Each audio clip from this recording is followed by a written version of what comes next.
Greenfield Academic did not know what was coming.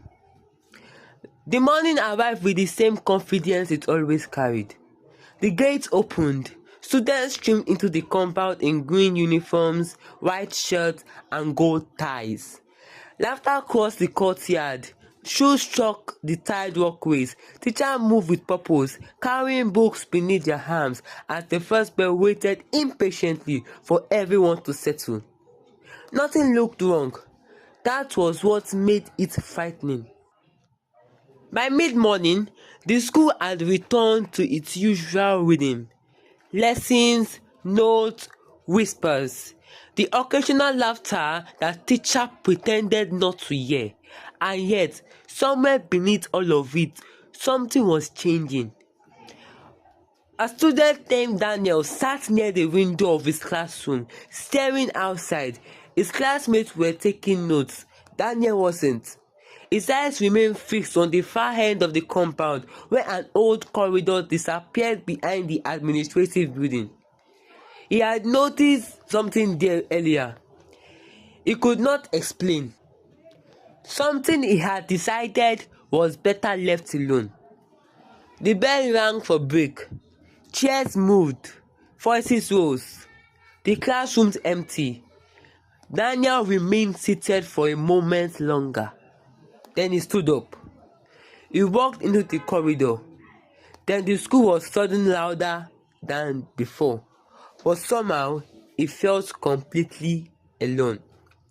He passed several classrooms. Then he stopped. There was a sound behind him.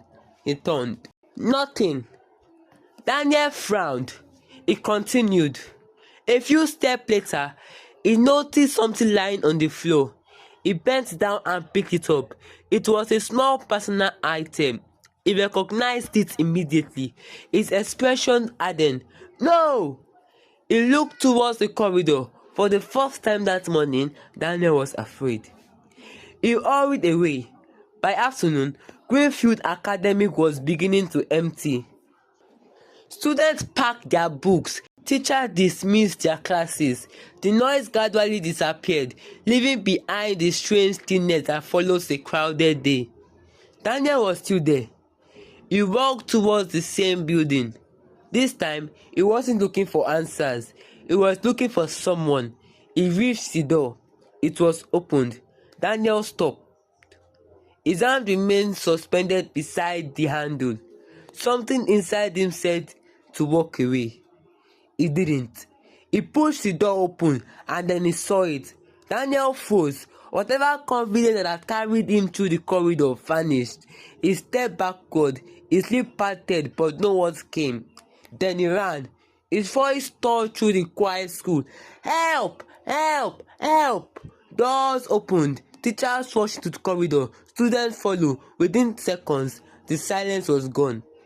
But nobody was laughing anymore. Nobody was thinking about poetry. They stood there, staring. And Greenfield Academic finally understood that something had happened that could not be undone. By evening, the gates were closed. The corridors were empty. The classrooms were dark. But one question remained above every other. Why? No one had an answer. Not yet. And somewhere inside Greenfield Academy, the truth was waiting. Chapter 2 ends here. Chapter 3 is coming. Please stay connected. Comment from where you are watching from. Like, subscribe. Do not be the last person to watch this movie. Thank you. God bless.